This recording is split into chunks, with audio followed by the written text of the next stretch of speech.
Rio Hondo Prep football is one of the best kept secrets in all of Southern California.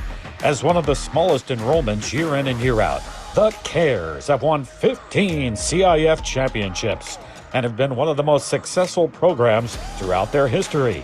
Welcome to A Charge to Keep, the official podcast of Rio Hondo Prep football.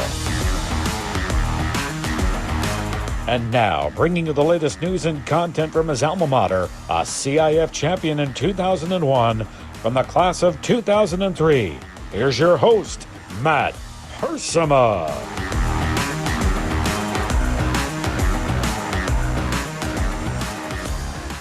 What is up, Rio Hondo Prep football fans? I hope the summer is treating you all well as we continue our countdown to kickoff episodes this summer, much like we did last summer in 2023. It is 2024, and we are officially in football season. The summer season, of course, as the boys are training hard day in and day out. The coaches are getting their preparations made, and us here on the podcast, well, we're putting out great content for you guys to get excited about another season of Rio Hondo Prep football, a season that will start with a title defense, as last year, a magical season, the fearless 15th, Rio Hondo Prep hoisted that 15th championship banner in memorable fashion in Division 9, a season I think none of us will forget. And thankfully, we have it all recorded and in a time capsule here, really, on the Charge to Keep podcast. So we're hoping for more great things again here this season as we just keep this thing going. It's sad to see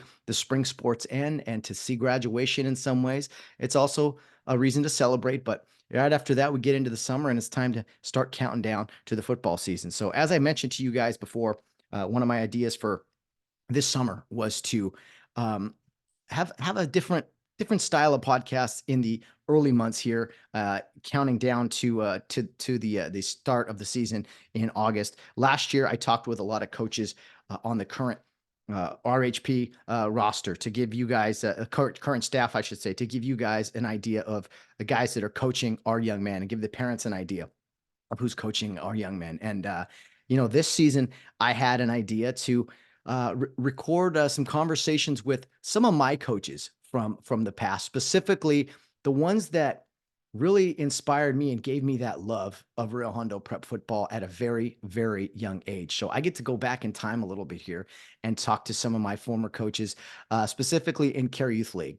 And I have a list of them set aside and ready to record with guys that really coached me up as a kid, taught me so many lessons, and again, inspired me to follow Rio Hondo Prep football and get it excited, get us kids excited for one day playing that. And it's an opportunity also to say thank you to these guys who worked with me as a young kid, man. 39, man.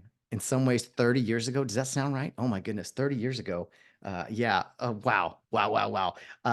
Playing on the Glendora Gators. And for those not watching on YouTube or Rumble, look at this. Look at this Gator jersey, man. Dug this out. I think it was my dad's softball jersey, maybe, when they used to have father's softball. A little big, but hey, I still wear it with pride. These are what all the uniforms used to look like in this style, the V-neck, kind of the, what would this be? Micro mesh, and then the logo there of the various teams. So got 15 Hersema on the back. So I thought I'd rock this for some of the interviews because I'm going to be talking to a lot of Glendora Gator coaches here on the podcast. Specifically today, going to be joined by one of my favorite coaches of all time, honestly. I was with him for 3 magical years in 3rd, 4th, and 5th grade. He taught me so much, really inspired me to really a love of football. He taught me so many things as far as strategy and just thinking outside the box, even as a young guy. And just somebody that when I think of my playing days, he's one of the first guys I think about. And today on the podcast, we're going to have Mr. Gary Shintaku sitting here with me, having a long form conversation about Kare Youth League, Rio Hondo Prep, what the football program means, his playing days, just a little bit of everything. Maybe what he thought of this last year's championship team in 2023. He is a guy that loves football, loves seeing young men go from elementary to high school and competing at the highest level. And somebody, again, that I just have so much admiration for, and haven't really got to talk with him much over the years, but I'm really, really looking forward to this. And I hope some of my former Gator teammates out there who I haven't seen or talked to in a long time, hopefully they get their hands on this and get to hear from Coach Shintaku, who really pushed us to, let's see, not that I know this number off the top of my head, but in 3 years with Gary Shintaku, let's see, 1, 2, 3, 4. I think we had 6 titles. So 4 different sports, right? Football, basketball, baseball, soccer. I think we had 6 or 7 championships and a couple runner-up finishes. We'll get to it all. Not that I'm, bragging about all the trophies from elementary school days, although I am, because I'm very proud of them. But yeah, we were very successful. One of the best Gator teams, I think, out there, because traditionally the Gators weren't always that great. There were some great teams here and there mixed in, but overall we were kind of, I don't know. We felt like it was us against the world all the time, and Mr. Shintaku really gave us that edge. Anyway, today we're going to talk to him, reminisce a little bit about the good old days of the Glendora Gators that are no more. None of these teams are. They changed the names and things in Kare Youth League, and but some things never change, and that is the Rio Hondo Prep philosophies, the Rio Hondo Prep toughness, the greatness that is Rio Hondo Prep football. And we'll talk about Mr. Shintaku's playing days at Rio, as well as he played in arguably the greatest game in RHP history, that 1977 triple overtime thriller in the CIF Southern Section Championship. So without me rambling away anymore, hope you're all enjoying your summer, and hopefully this conversation gets you just a little bit more ready for the upcoming football season. It is now my privilege to bring on my former coach. I say former coach, but he's always going to be my leader, as what coaches are called at Kare Youth League. But it is my privilege and honor to bring on my coach, my leader, Mr. Gary Shintaku. All right, I am now joined by my former coach from back in my Kare Youth League days, 3rd, 4th, and 5th grade, 3 magical years on the Glendora Gators, Mr. Gary Shintaku. Coach, what's up, man? Great seeing you. Good to see you too. It's been a while. It has certainly been a while. I think the last time I officially saw you in person was at that championship game down in Santa Monica. We saw so many faces that we hadn't seen in a while. And man, I guess right off the bat, as we're kind of kicking off our summer episodes here, looking back at that year, that game specifically, since that was the last time we ran into each other. I mean, what are your memories just from that game last year, that season, and just, man, Rio Hondo raising a 15th banner? It was pretty incredible. It's good to see a team come together like that. Yeah, it was kind of Rio Hondo Prep at its finest. And you're a Rio Hondo football historian, I'll say. You've seen all the great teams, and really the teams that stand out the most to me are the ones that are I don't know how else to say this, but overachievers, the teams that, it's kind of the Rio Hondo thing, right? You want to be talented and skilled and play well, but there's a sense of pride about like beating teams that are allegedly better than you, right? Or at least bigger than you, and they look faster than you. And yet, as a team, you pull it together and pull out a win. It's pretty satisfying. Oh, it really is. And we've seen it over the years so many times in Rio football. And I think, Mr. Shitaku, that football's the one sport, and people could argue with me on this, but of the 3 big ones, basketball, baseball, I think football is the ultimate team sport, where you can accomplish things as a team that people probably didn't think you could. I think you can accomplish it more in football than any other sports. That's my opinion. What do you think? Well, I think in football, it's the one sport where you may not be able, you don't have the greatest skill set, but you can learn an assignment and do it well and contribute greatly to a team. Where, in baseball, you got to hit a little baseball, you got to be able to catch it, you have to be able to throw it. And there's certain skill sets that not everyone's going to achieve. And basketball, putting the ball through a little hoop, not losing the ball, it's a lot different than having a role on a field with 10 other guys just doing your assignment. Yeah, I've always said football is a sport where there really is something for everybody. If you think about it, there's spots for really big guys, really small guys, fast guys, guys that can kick a ball, guys that can throw a ball, guys that can catch a ball, the guys that are just super, super tough, and the guys that are just super, super strong. I mean, there's really a spot for everyone if you're willing to do it. And I think, like you said, the 11 guys coming together to accomplish something is a bigger, it's a stronger moving part than really any individual player on another, because in that playoff run, we played some pretty good individual players that got their numbers, but ultimately we shut them down as a team. Yeah, exactly. And it takes the coaching staff to be able to put those players in the right positions to succeed. And I think that's what our coaching staff has done the last few years, at least in their championship runs, and even the other years too. They've probably all achieved greater than they thought they would. They may have hoped for more, but they're pretty much overachievers, I think, in football. Yeah, I think Rio Hondo as a whole does that. It's like as soon as you say, "Oh, those guys can't play at this level." I mean, it was 22 years ago we started playing 11-man football, and I was privileged to be on that team, and people thought, this isn't a great idea, but Rio really kind of elevated itself and kept climbing, kept progressing, and it's been funny to see the transition of Rio football from 6-man days to 7-man or to 8-man to 8-man small, 8-man large, now 11-man, and kind of, I don't know, as you look at the history of Rio Hondo Prep football, how would you describe it if you had to explain it to people? This little school that has produced so much success over the past few decades. Hard to just put that into words, but through the years, it seems like we've never had the best team on the field, but we were able to overcome the better team at times and win. In my Yes. particular year, we beat the undefeated team that beat us the game before in the championship game, and so we've had a string like that where we may not have been the best team on the field, but we came out on top at the end, and that's happened too many times. Oh yeah, so many times. You guys triple overtime thriller against Montclair Prep. I believe they beat you the year before in the playoffs, and they beat you in the regular season that year. But you got him in the championship game. 2012 comes to mind when Rio gets destroyed by Mission Prep in the regular season and then beats them in the finals. It seems like that has happened more often than you think. Templeton, I think, like 81, 82 or something like that. But there's something about just redemption, if you will, or doing the football has that natural motivator to it too. That's why it's always been my favorite sport. I don't know that I've ever asked you this, but it seems like football has always been your favorite sport, but I could be wrong, or is it just kind of whatever you're coaching at the time? At the time, it's pretty much whatever I was coaching, but as far as playing, football is definitely number one. I Yeah. enjoy all aspects of the game, the physical, the mental, all of it was all plays a part. And you were a pretty fast tailback. I remember anyone who's watched that 77 film, it seems like it's going in fast forward there because as every time you touch the ball, going really fast. And of course, Mr. Shintaku wearing that number 15.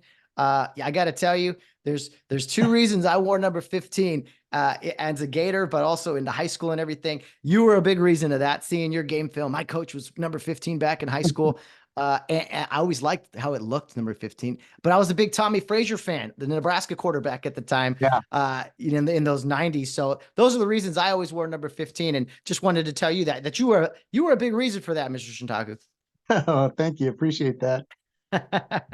And anyway, we got a lot to get to.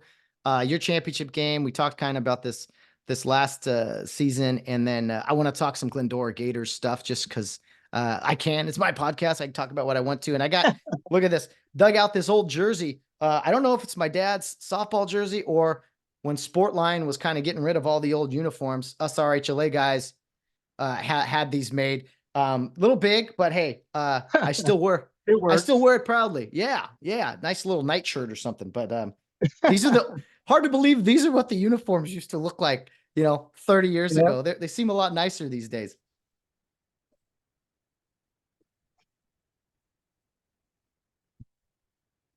I want to say, when you were coaching the Gators, wherever team you were coaching, this is something I will always remember. And I think anyone listening remembers this. You always had the best uniforms for your guys. We wore this stuff through like fourth grade, but when you get to AAA, you got to have this fancy special uniforms, and you always had like different kinds and different sets, home and away, which is people weren't doing at the time. What was your, I don't know, was that just a passion of yours to always have kind of the best looking uniforms and equipment back in the day? That was a sense of pride for me, and I always did want to have home and away uniforms. And we pulled it off. We got it. That was neat. Yeah, whether it was selling Christmas candy or Easter candy, whatever it was. I mean, we had warm-ups. We had warm-ups in basketball. Other schools did, or other teams didn't have that. I mean, there was a Gator pride in that sense. Yeah, having the cool. I'll admit, light blue. Okay, not the most intimidating, but hey, you can work the uniforms, make it look a little better. Yeah, we dressed it up a little bit. We did, absolutely. I want to talk about your time in Kare and Rio Hondo, Mr. Shintaku. Where did it all start for you? I love hearing people's memories and their genesis of kind of their journey through Kare Rio. I remember mine vividly. Saw a kid, Matt Drost, who you coached. He was carrying football equipment at school when I was in second grade, and I said, I want to do that. And the rest is history. But what was the beginning of your Kare Youth League experience? I went to Beardsley School, and I had two friends that went there, and they both tried to sign me up. And so I think if we signed up, the person who brought me got an ice cream cone from concession stand, and I got one too. So Nice. I actually had two friends bring me. So one was Jack Carroll, and the other one was Ron Gonzalez. One lived really close to my house, and the other one was farther away, but they brought me in, and we got to get a big scoop of candy out of the barrel in the Atlantic Club room, and we all got candy for that, for bringing a new guy. It was pretty cool. Yeah, some of the recruiting tactics back in those days. Hey, some things work all the time. So this is an ironic part, at least for me, in this conversation. Is you as a kid, you were an Atlantic Pirate, is that right? That's right. Which is so I can't even get those words out because Our when I, nemesis. when I played for you, it was the Gators against Atlantic. It was Gators against the Yeah. Pirate. I mean, those were bigger than life and death back in the day. And to know that our coach at one point was an Atlantic Pirate, I mean, that's just crazy to think about. That is just wild. Yeah, that's where it all started. But when you were a kid, I know it was a long time ago. I mean, just Boys Christian League at the time. Did you just soak it all in, or were you a sports only guy, or were you just a guy that was like, man, this just feels like home, the sense of adventure, the sports stuff, just everything you just fell in love with? When I first started, I was already in the Duarte Recreation League, and we were playing, I think, baseball. And so when I started, it was baseball at Care when I first started, and I had no idea about the other sports. And when it came to football, I was not too sure about football, but my mom said, "Hey, you signed up, so we're going to do it all." So I said, "All right, we're in." So that's where it started. It And wasn't you a had great passion when I was younger. It wasn't probably until fourth fourth grade that it all started to click for me. oh, it's just the different sports or football specifically. Football in general, I kind of warmed up to that. I used to play like after school. This is after being in Care. I'd play after school. We'd play tackle football. We had to hop the fence to get in, but I was playing against older kids, and I remember breaking a finger, having to hop the fence with a broken finger, and get it all splinted up. Hey, But the good old days, the good old days. yeah, And Real Hondo historians will remember Norman, your brother Norman, right? He was a little older than you, is that right, or younger? no, he's younger. He's my younger brother. Oh, okay. So were you dragging him around at this time also? He got into sports not too long after I did, and yeah, I remember helping out at his team a little bit when I got a little bit older in junior high. But yeah, he came along. I He looked at wasn't, you he as wasn't as into it as I was, but he did all right. I believe let me think. Was he on he was on I thought I saw his name on was he on a championship team also? Yes, Yeah. he was. What year? 82? 79. Uh, it might be that one. Yeah, one of those two. 79. Yeah, it's probably around 82. Okay, so I'm on the 82 team. Yeah, that's pretty cool seeing the Shintaku brothers not too far apart. I know my dad loves that, Sam and our Hersham names aren't too far apart on Yeah, the twin banners there. So I think all the families there that have the multiple kids on there is really, really cool. As far as your days in Kare and then going to Rio Hondo Prep, you were part of a very special team. Well, first of all, who was your Kare Youth leader? I forgot to ask that. My first Kare Youth League leader when I first joined was Mr. Orsburn, Mm. but I had quite a few growing up. Mr. Lammers was one of my leaders growing up, and I had quite a few. Now Mr. when you Lunny went, was one of them. oh, Mr. Lunny, yeah, and of course, a great coach on the Rio Hondo Prep football program, many, many years. I remember when we were going on those 2-week trips as Gators, and winter camp, summer. We always me specifically, I always wanted to hear, your stories when you were in high school and your teammates and all this and that. And you told us a lot of great stories about your high school days, your summer trips, kind of the team bonding you had with so many great teammates that are still around at Kare Youth League: Mike Murphy, Scott Weidman, Doug Walsh, Mr. Hanna. I mean, there's just so many of them. Mike McGarren. I mean, I'll forget them. I'll forget some names, but that bonding that you guys had in high school really started earlier than just that 77 year. And kind of was Mr. Johnson really bringing you guys together all those years. Yeah, it was fun. I think it all kind of started back in junior high when we played against each other. We used to get smashed by some of those guys, and I kept thinking, man, I just can't wait till we get to high school and they're on our team. We don't have to run away from them anymore. That's a good point. That's a real good point. Yeah, But back then that's we the didn't know exactly who was going to be coming, but we had quite a few of us end up coming to the school to pair up and make a run. and Actually you made a guys, what's that? we actually made a few runs for the championship from Mhm. our generation. And what was interesting about that time, what people need to remember is that, the football program started late 60s or yeah, whatever it was. A championship game appearance in 72 that Rio lost.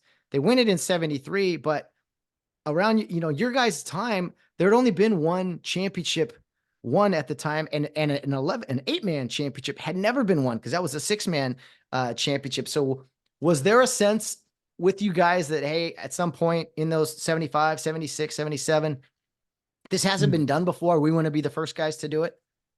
We definitely wanted to be the first. And the thing with 8-man football then is it was all new to us. So I remember the first time we went out to practice and we had this little playbook, and our team pretty much rewrote that playbook because we only ran from that particular playbook maybe 2 plays, and we kind of tossed it out and made our own. That's funny. Yeah, it was a transition time. I don't know. Do you remember what exactly? I think somebody said 73 may have been the last year of 6-man football altogether, and 6-man became 8-man. Is that kind of how it happened? I thought there were teams still playing 6-man when we went up to 8, but I could be wrong. Okay. Yeah. Long time ago. And it's just hard to believe. It's hard to believe now that we used to play 8-man. And I can't imagine even, oh, I used to be an 8-man and be like, oh, we can't believe we played 6-man. Just they're all very different games. If you look at all three, Definitely different. very different 6-man is games. way different. Oh my, it's like backyard football almost, just running around and pitching the ball and high scoring, high scoring games for sure. Um, if I remember correctly, you guys went on maybe a summer trip before that 77 season, and all the conditioning and things you guys, these are the stories I remember as a kid. Really team bonding, if you will. I look at last year's team again, summer trip, going into a football season. I think it's something so unique that Rio does, unlike any other school. And I don't know, I would argue that there's probably more success after a summer trip than non-summer trip years if we're trying to piece it all together. But what do you remember about summer trip and just kind of having a goal that you guys were going to do this in 77? That would be interesting to kind of look back on in summer trips and championship games. But yeah, our team did a lot of bonding then. Yeah, I can remember all the running, all the miles we ran, and just all the different things we did as a team. It was pretty good. Even at night, uh, Coach Johnson would actually sleep in the tent. We had a big old tent, and he'd Okay. actually sleep in the tent with us. And you would hear him pounding around at night, saying, hey, where's my cookies? Fuller would always put cookies on his pillow. So go Oh, ahead, that's they're on your funny. pillow. So he'd feel around on his pillow and go, oh, thanks. He'd be munching a couple cookies before he went to bed. That's good stuff. That is really good stuff. I'm running the numbers here just for fun. Just for fun, I'm going to look at something here at all of the Rio championships. Let's see, 00, 01, 05. Okay, yeah, I think I have some hard evidence here. Yeah, maybe it's not hard evidence, but I will say of the 15 Rio Hondo Championship wins, only wins 01, 05. No, let me see. Did I skip those? Oops, yeah, I did. I'm All the doing this. odd years. All the The odd years. even years were All girls' trips. yes, that's what I'm looking at here. 2000. Okay, 01. Did we do it again? No, 05. I said that. Okay, 08 and 12. So it might be pretty even. I think it is. Let's see. 1, 2, 3, 4, 5, 6, 7, 8. Wow. So it's out of 15, 8 championship wins came in summer trip years and 7 came in non-summer trip years. Just that quick little what would you call that? Instant stats here on the charts to keep Yeah. podcasts. So it's about 50-50, we'll say. But yeah, I remember the cookie story. Mr. Johnson pushing you guys. What was he like? He's passed away. I played 1 year for him as a freshman, I think.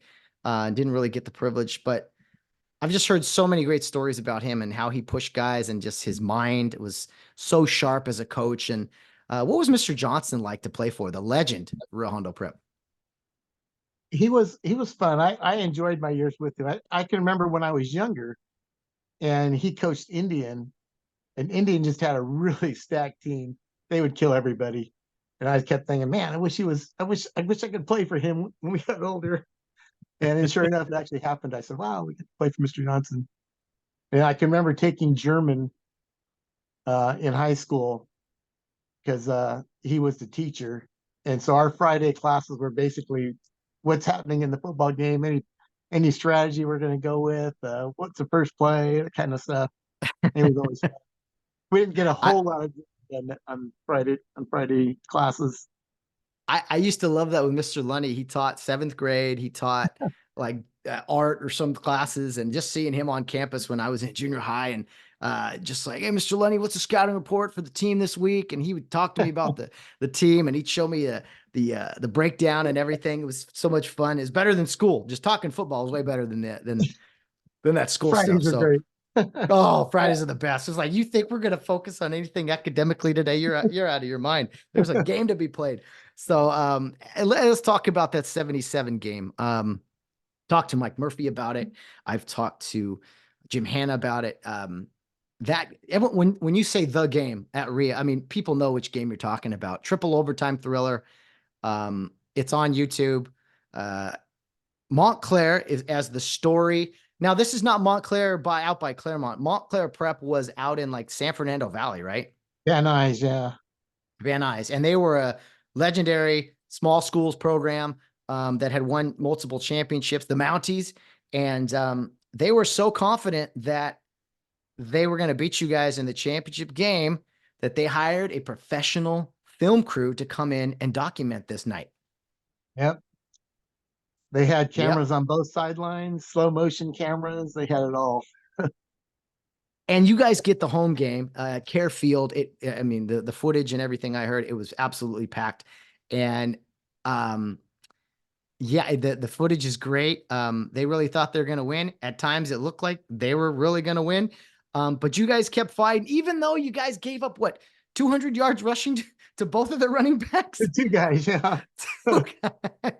So, hey, that's 8-man football, I guess. But both of those guys, they were speedsters, and they broke off a few pretty big runs that really added up over time. But you guys kept fighting back. Yeah, we held our ground. And one of your best players, Ken Fuller, was banged up, right? Wasn't able to play that game, or maybe limited action. He was limited. He's one of the captains, and he was definitely feared from the other team because he'd actually been playing against them since he was a sophomore, so they knew him. Wow. And So Yeah, he was banged up, but they didn't know how banged up he was.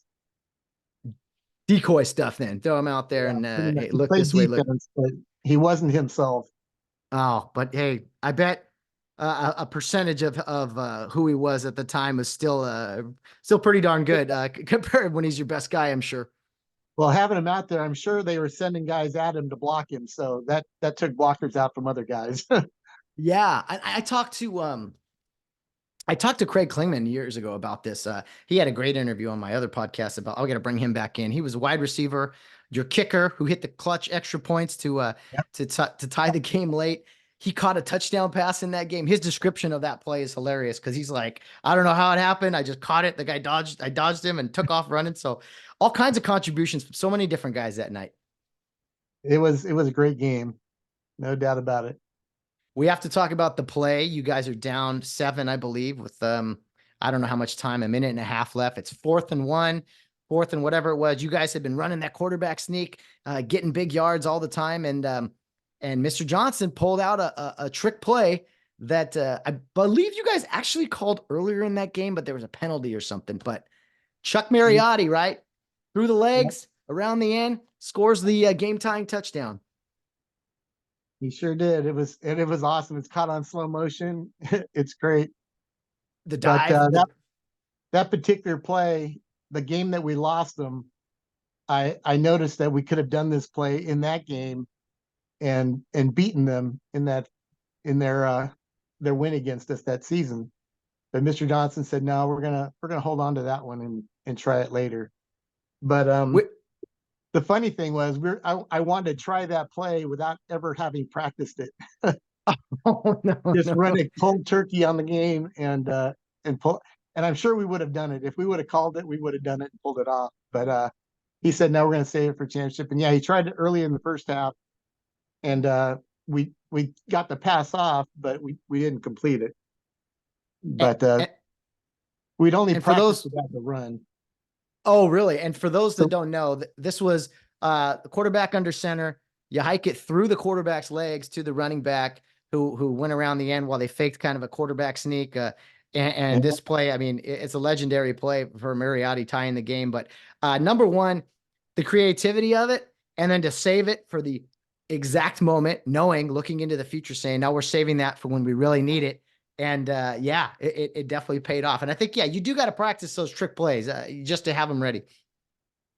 Our team was a little unusual in that whenever we came up with something, we could draw it in the sand and then run it and pull it off.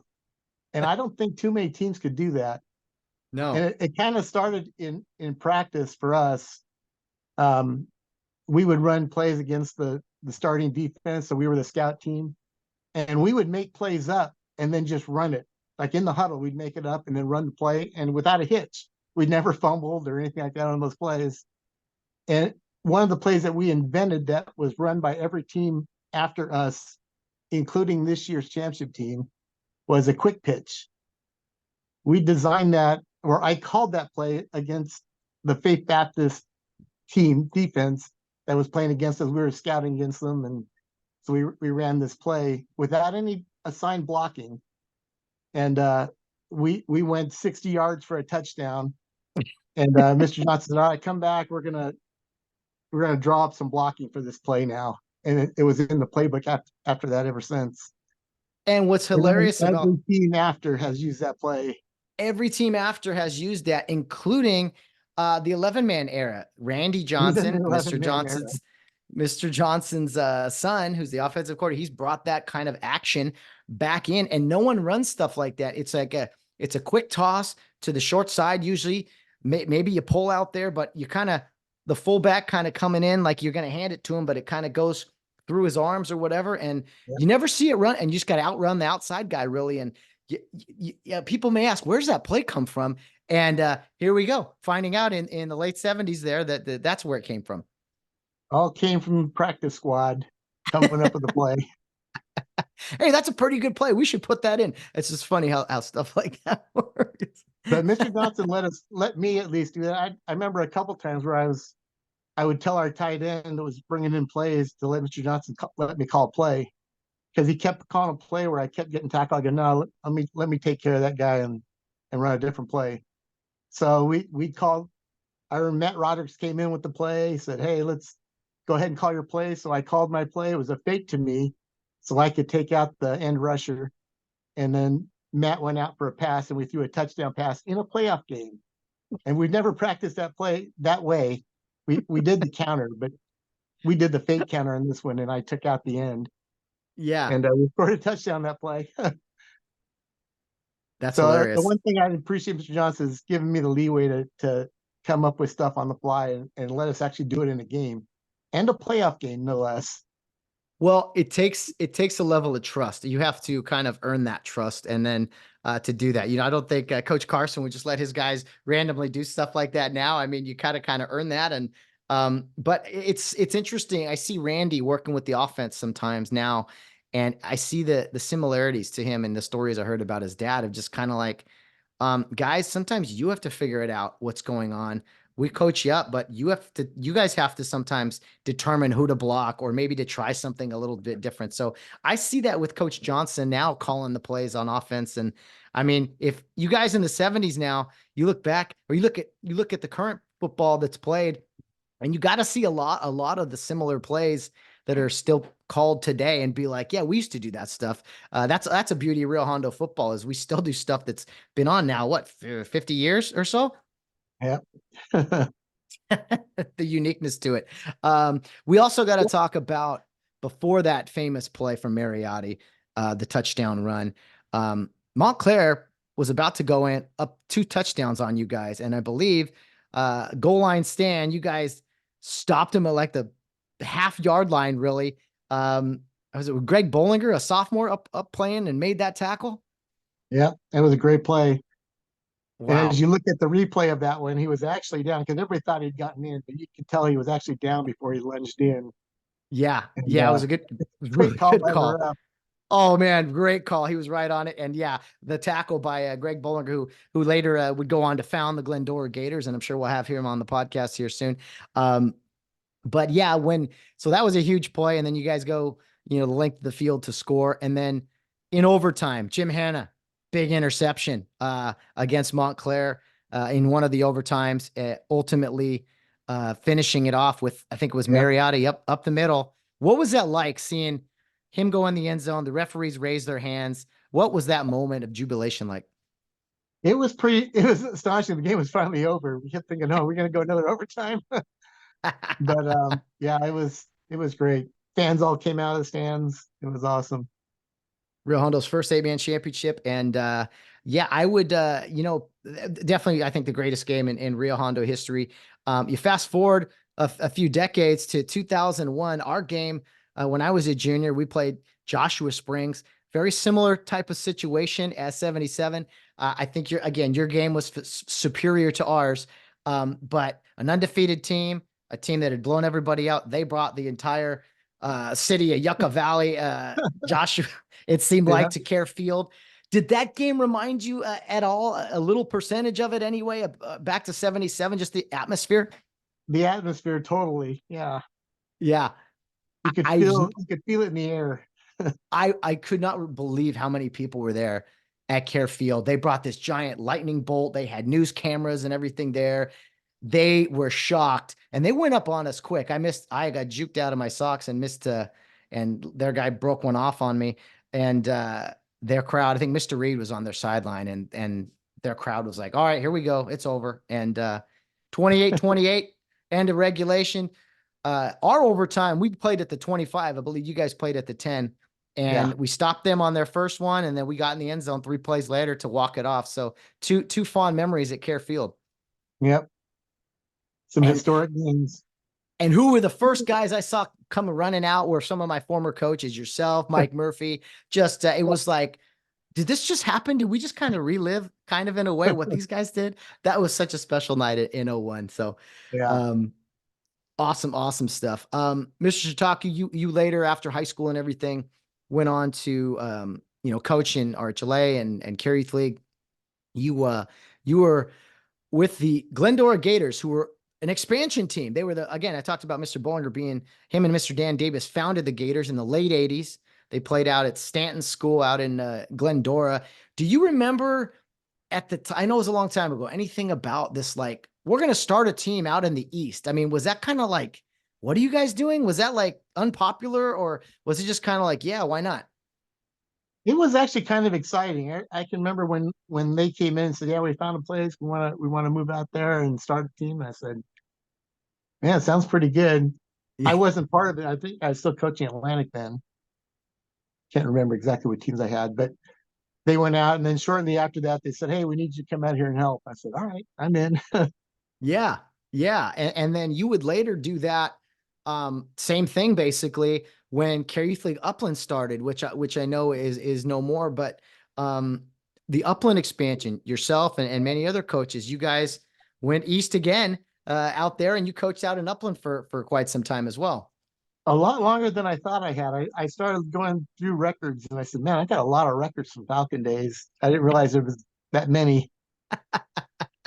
Well, I'm gonna give you the ultimate compliment here for from my end, and that is when I think of the Gators, you're the first person I think of. You coached there a long time, coached me for 3 years, third, fourth, and fifth grade, and in the early '90s to mid '90s there, and we had a special time. I played 1 year under Mr. Bollinger in second grade, and then those third, fourth, and fifth grade years, I don't know, they were special. We had some amazing teams and some great games. And you, Mr. Shintaku, really pushed us as young guys. We did a lot of things that guys our age shouldn't have been doing. Like you made us really think and work together. And that's the things I remember. But yeah, I think of you, you are you're Mr. Gator when I, when I think like Tony Gwynn's Mr. Padre, you're Mr. Gator in my opinion. Well, thank you. I can remember. I don't know what year. I think it was your fourth grade year. We actually in football we ran a trap, and I Yes. don't think any fourth grade team ever ran a trap, and I don't No. think any even now run a trap. But Jonathan Harmon was our guard, and he loved Yes. trapping. He So loved I it. didn't call that play. He got upset, so I called it just so he could rip that in every single time. That And was you all had to make this. sure you got away from the line enough that you gave him room to go through, because if you didn't, he was going to hit you. You taught us stuff like that that was very advanced for the age. Like, yeah, we're gonna have the center block down, the guard's gonna pull around, tight end, go get a linebacker, and we'll kick out the defensive end person. But you got to be quick going back so that anyway, it was stuff like that. I mean, we learned a few trick plays that we didn't run that often, but we had them ready. Yeah. Pat hook and ladder plays. We had a quadruple option, a triple option. I mean, Mr. Shintaku, I was never fleet of foot, so you taught me quite a bit that I better be good at fakes, or I'd be a sitting duck sometimes. Yeah. On the option, there's no other way, because we were leaving guys unblocked. If you didn't take them out, you're dead. Yes, yes, I was. And we faked out the referees a couple times even. This is third, fourth, fifth grade football we're talking about. We had to tell Fuentes not to go down. He had to stand his feet if he didn't have the ball, so they wouldn't blow the whistle. That's right. Me and Nick Fuentes, who went on to play wins championship at Charter Oak High School. A good friend of mine, very, very talented guy. Yeah, we'd fake to him, everyone tackle him, I'd pull it or I'd go pitch it, and the whistle would be blown and we'd be running for a touchdown. But wait a minute, I got the ball's over here. Yeah. Those were really good times. A funny story for me, a memorable story I have. I don't know if you remember this, probably not, but it was such an impact on me. I was like, again, third, fourth. I don't think it was fifth grade, but um, it was one of those lessons learned big time, not only from my parents but from you. Um, I think my grades were slipping or something, and I don't know, I wasn't pulling my weight as a young student, and distractions, whatever. And my parents, they knew how much I loved playing in care and playing ball, and they said, "Hey, if you don't get your grades together, you're not going to be playing many sports." And so I went to you to express to you, "Hey, my parents are thinking of pulling me if if I don't get my grades up or something." And I don't know if in my mind I was searching for sympathy or what, but without taking a breath, you turned to me, Mr. Utaku, and said something like, "Well, I don't want guys on my team who don't get good grades or don't take their schoolwork seriously." And I was just like blown away. I was like, okay, I'm definitely in the wrong then here because my mom and dad are on me, my coach is on me. Okay, this is how things are. So that stuck with me so much, thinking again, I get sympathy from you. And it was like, no sympathy here. Do what you're supposed to do. So one of the many life lessons I learned from you over the years, way back then, 30 years ago or something like that. The thing I think is common on all those teams that I had were the parents were just fantastic. Most of the Yeah. things I did, I couldn't have done if I didn't have support from the parents, whether it's going on trips or whatever. But it seems like through the years, I looked through the teams and had some really good parents up and down, up and down the roster. Yeah, I think there's no doubt about that. They all loved you, and they thought they knew we were in good hands, and they could see the product, and we were always competing, and yeah, and not just the games, but the things we did, like the summer trips back in the day. Fourth, fifth grade used to go on these 2 week summer trips. We went to Unheard of. Yellowstone. Yeah, now you're like, what? You're going where? I mean, we'd go to Denver and then Yellowstone. I think it was 94 or 95.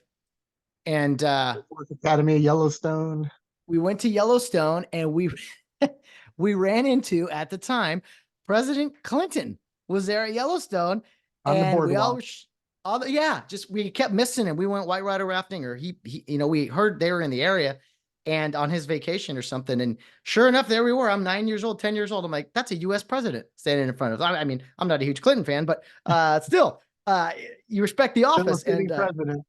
a sitting president. And we're like, because I think you guys said maybe there was one other time in trip history that the trip had run into a president before, literally in person. I don't know that it ever happened before.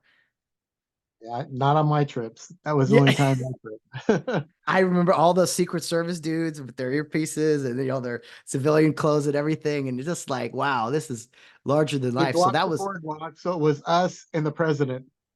yeah, they blocked it all off, right? And Yep. it's like, It was oh, who are just these us, our kids? Or, group, and the president. that was unbelievable. That A was few other unbelievable. people. A few guys mixed in there, but the summer trips, those were great team bonding. Hey, Gators, go put up it was the Gator tent, Yeah. the Cardinal tent. It was like you had these groups, and we had a lot of fun. We learned responsibility. You guys clipped find us with your little hole punching things.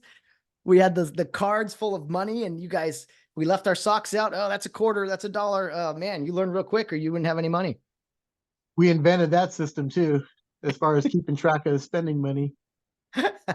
It was actually really, really smart. And you're like, well, a young kid carrying around his money, probably a bad idea. We'll give you guys cards with a hole punch system that will give you money when we hole punch it. So one of the unique things of Kare Youth League. And you guys all had you guys were like cowboys. You had your hole punchers on your belts. You were ready to find us at a moment's notice.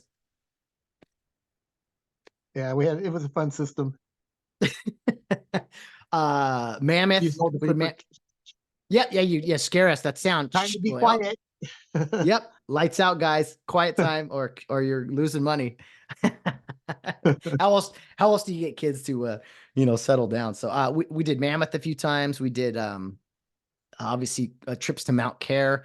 The Hortman Bowl in the snow, playing on the meadow, full tackle football. Oh, those games were bigger than the games we had They were big. You had to bring your uniform to camp. That's right. Getting tackled, slamming a guy down the hill and everything. That's when boys were boys and becoming young men right then. I remember those days. And then Definitely you and fun Mr. times. and then you and Mr. Bollinger started the Schindlinger Cup, the hockey, this is all Eastern camp stuff, I think, with just Yeah, Cardinals, Tigers, Gators, but Eastern that camp. was awesome. The Yeah, Schindlinger it Cup was fun. out on the court, slushing around in the ice and everything. And just you learned toughness up at those camps. And then of course the Bible basketball. You just taught us to compete in everything. In everything we did, we were like, no, we're the Gators. You got, there was always this sense of pride of everybody. So just so many fond memories. Do you remember? I mean, it's been a long time, but I mean, you mentioned a few names already. And Nick Fuentes, Jonathan Harmon, Brian Ermansky, Jacob Schlim. These are teammates. I mean, Juan Silva, who grew up into a giant, and he became a big time player at Charter Oak. And not just our team, Mr. Shintaku, you coached so many guys, great Gators, Arthur Taskus and Steve Almond. I mean, you threw out a few names already. What are some other names, guys, you remember over the years who wore the Gator uniform proudly?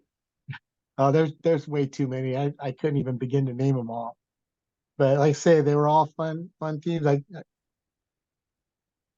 I had some Bear teams that were just, they weren't the greatest guys, but a little rough on the edges, but still fun to coach. And even though they were rough, their parents said, if they get out of line, let us know. We're behind you. Very nice.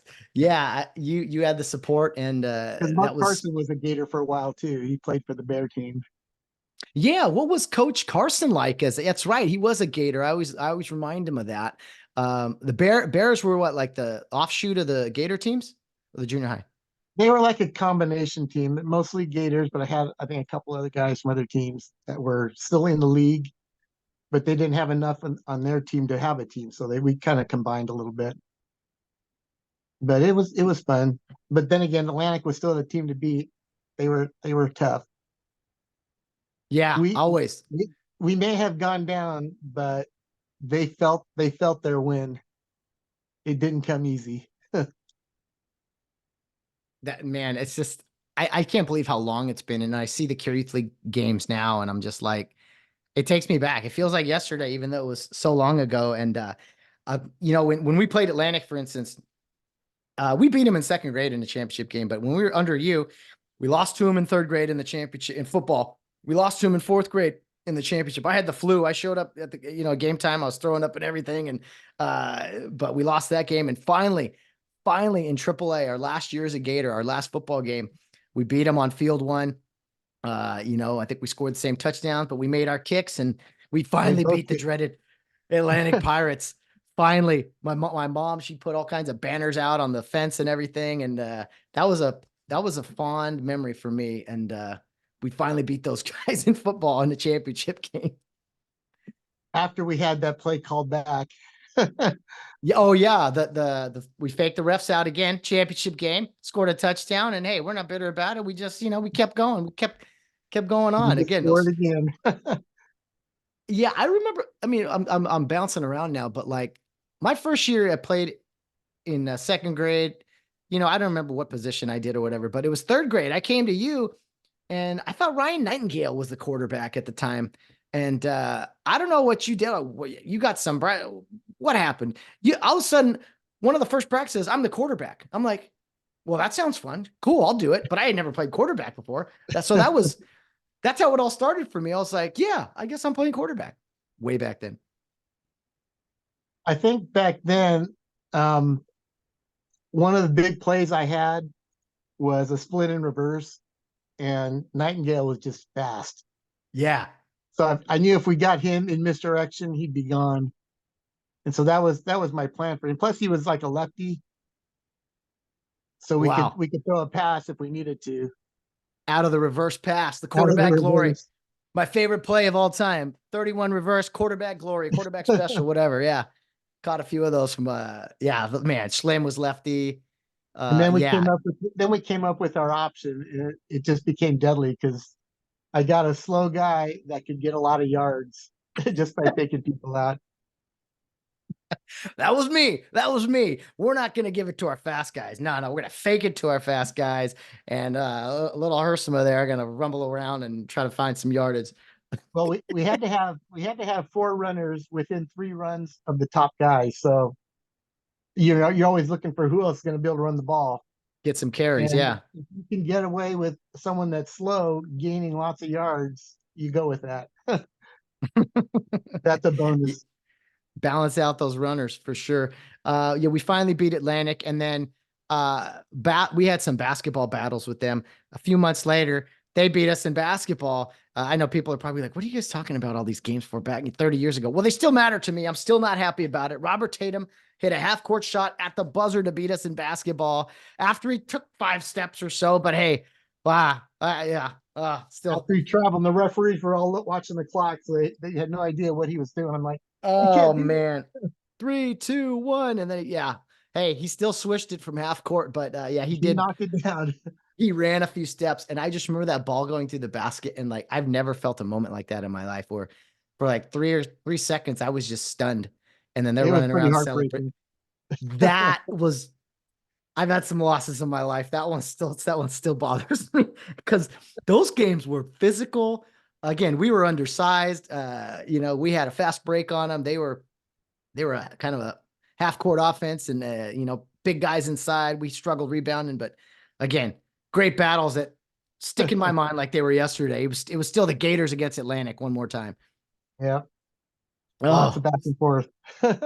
Great lots of rivalry. lots of back and forth. And it was when you were coaching us, we would do a lot of outings, specifically to the Rio Hondo football games. That's something I think a lot of guys can remember. And as their first Rio experience, you go down Quiet Street, you make that turn, you see the lights. Um, at the time, the scoreboard was down at the other end, so you'd see the clock counting down, the team's warming up, and you was just like larger than life when you're a kid. You're like, man, I want to do this someday. And was that something that Kare Youth League leaders took pride in is getting their teams out to Rio Hondo games to watch the young men that used to play in Kare and a lot of them coaching those very kids? I can remember doing the exact same thing, coming down to watch my coach's team play.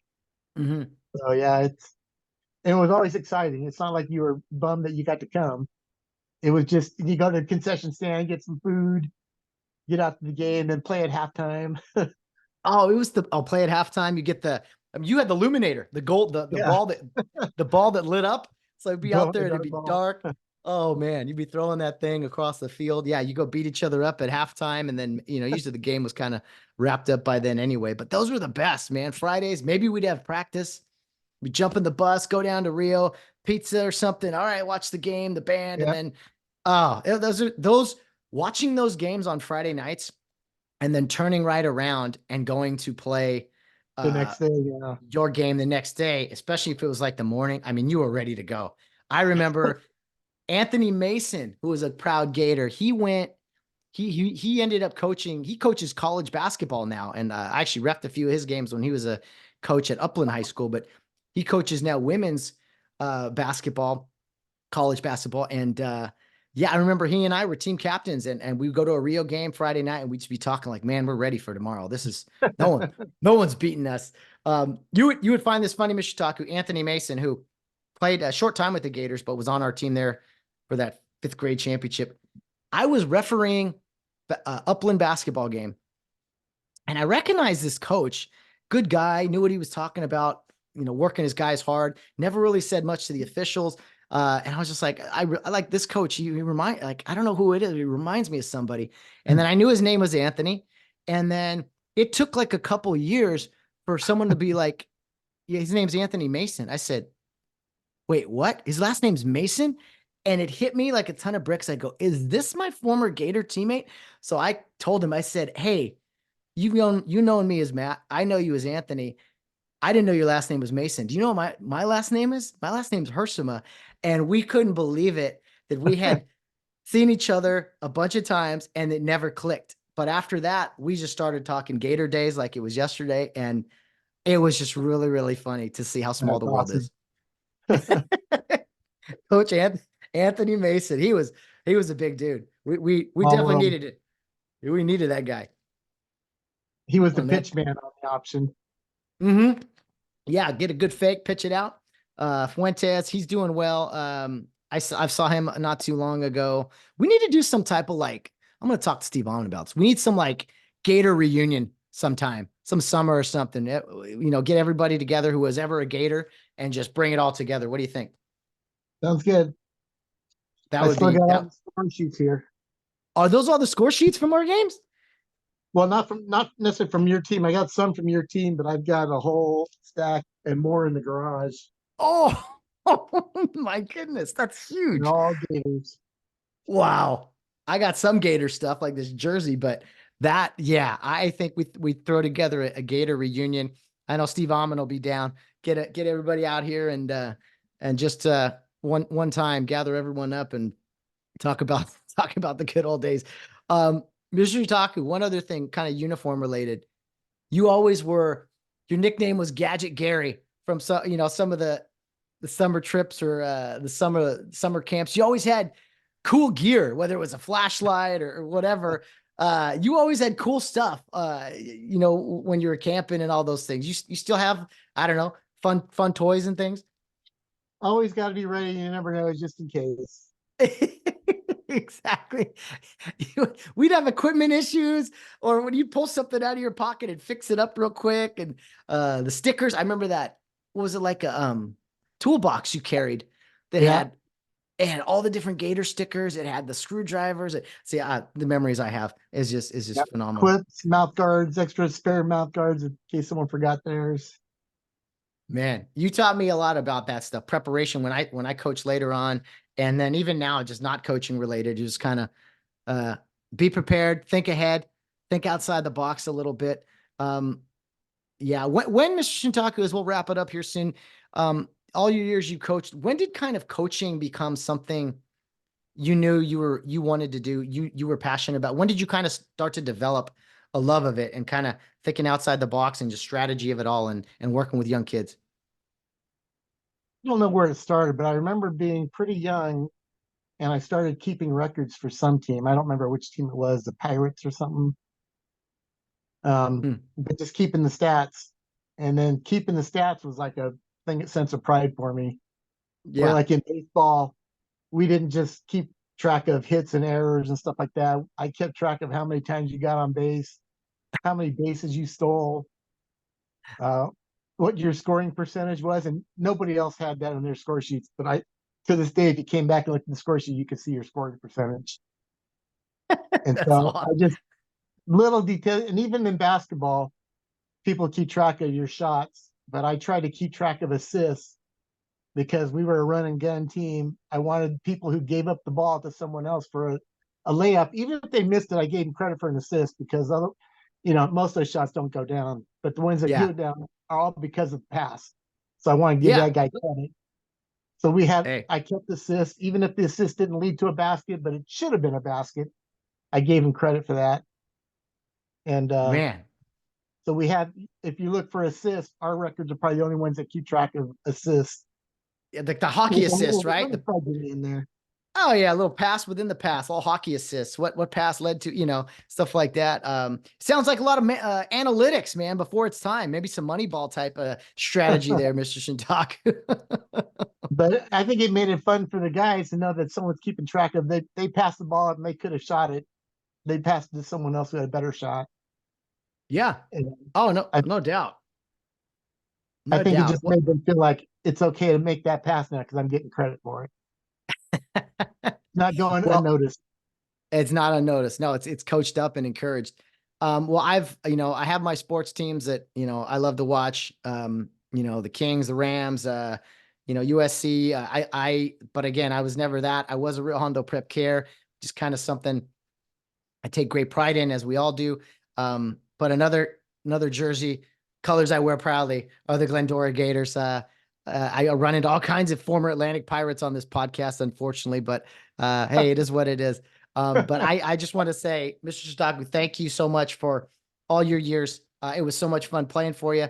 You're forever my coach, forever my leader, and just some really fond memories, 3rd, 4th, and 5th grade. And you really helped me develop this love for Rio Hondo Prep football that shines today. And it started, 29, 30 years ago under your watch.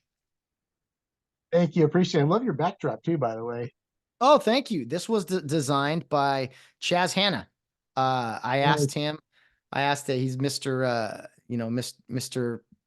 Visual Arts thing. I said, hey, you're really good at something. Can you throw something together? So yeah, he threw together the logo there that we have. And when this started a few years ago, I was like, you know what? I think there's a desire with fans and alumni to kind of get involved and follow this program. And Rio Hondo Prep football is special, and the story needs to be told. So that's kind of what we're doing here and putting together these episodes. This will air later in June. But yeah, I think there's a hunger and a desire for it. Maybe more now than ever with Rio Hondo Prep football, because to me it's special. I know it's very special to you as well. Very special. Let me mention one more thing about a coach that probably doesn't get as much credit as he deserves is Mr. Oric. Uh, he coached our offensive line, and it's not like he was great on technique or all these things, but he was the guy during the first half of the game would try to figure out why we aren't successful on every play that we ran, because he thought every play should gain yards. Yeah. And he would be diagramming different angles and stuff. And I think the greatest reason why we were a second half team was probably because of him. He would get with the offensive line and just offense in general and figure out why we weren't successful in certain plays. And we would, during halftime, figure out who's going to pick up the angles to get those blocks or switch assignments. And in the second half, we usually just tore teams apart in the second half. They might be ahead, and we would just run past them in the second half. And I think a lot of that was due to him not just saying this is what we had to do, but ask the blockers, hey, what do you think about, can we get this guy? Can you get that guy? And just by conversing with us at halftime, I think that helped a lot. And no one ever talks about like our offensive line in the second half. That's a great point. And I think a lot of those blocking techniques and strategies echo in today's game as well. And yeah, Mr. Orkhampton, mathematician, astrologer, offensive line coach. I mean, that just sums it up right there. The type of mind that he had and kind of figuring out who to block and when to block. I know when I started coaching 11-man football, it became a little bit hard because I couldn't keep track of everybody's job out there or who was doing what, who was missing blocks. So I would assign a person on both sides of the line to be like the captain of that side. And they had to make the adjustments during the game on who to block or switch positions. Or maybe that guy doesn't need to be blocked and we can let him go.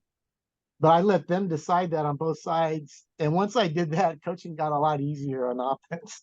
I didn't have to worry about so many things. That's a good point. That's a real good point. Yeah, making the transition. And hey, sometimes when you're out there by yourself too, one guy for, trying to coach up 11, it can be difficult. Yeah, but you transition seamlessly.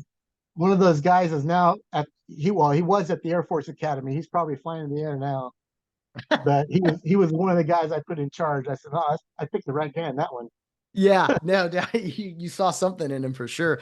Another thing I remember you doing a lot was when Mr. Johnson was coaching. I guess you guys had a pretty good relationship, and even when Mr. Drain took over, is in our playing days, I know that you would talk to Mr. Johnson at halftime, or you even come in and say something to Mr. Drain. You were kind of an indirect, I don't know, a scout or something like that. You kind of would pitch ideas to the coaching staff years ago anyway.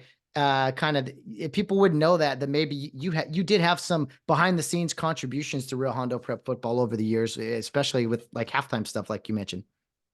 Well, some of those Mr. Johnson he knew where I was sitting in the bleachers. I'd be in the same spot every time. And so he'd come by and ask me, hey, you got to play?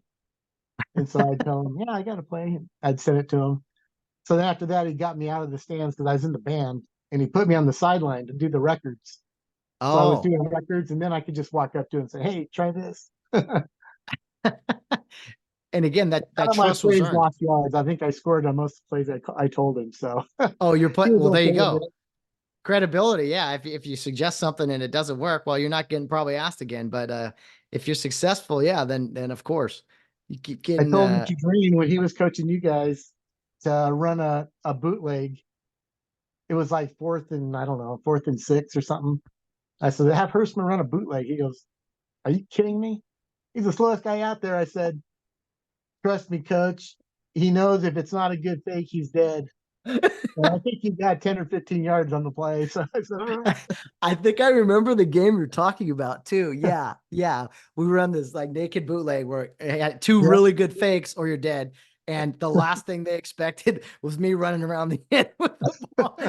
Well, we got them, and they caught me, of course. But yeah, it was a big. Got you, but not till you got the first down. That is a great story to end on, right? We're not going to do better than that because I could see Mr. Drain. Are you kidding me? We want him to run the ball. Oh, sometimes the last thing they would expect is the best thing to call. Yeah, Mr. Shintaku. A good fake does wonders. Hey, good fake does wonders, keeps you alive. And yeah. You learn the hard way, if you know what I mean. Mr. Shintaku, this has been a pleasure. I really appreciate you taking the time to come on here with me, talk Rio football.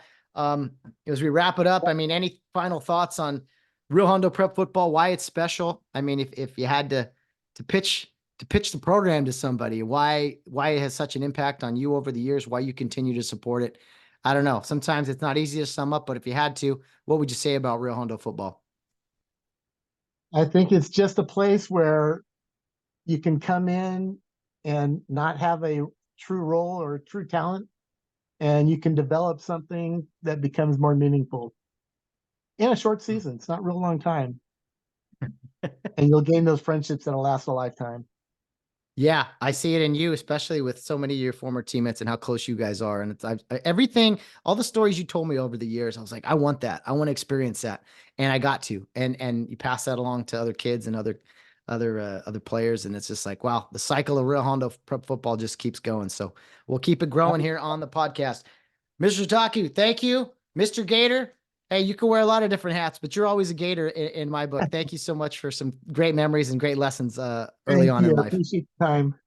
All right. Talk to you soon, and we'll see you on the football field. All right. See you Bye then. now. Bye. Well, I can't tell you how much fun that was, reminiscing with my old coach, Gary Shintaku.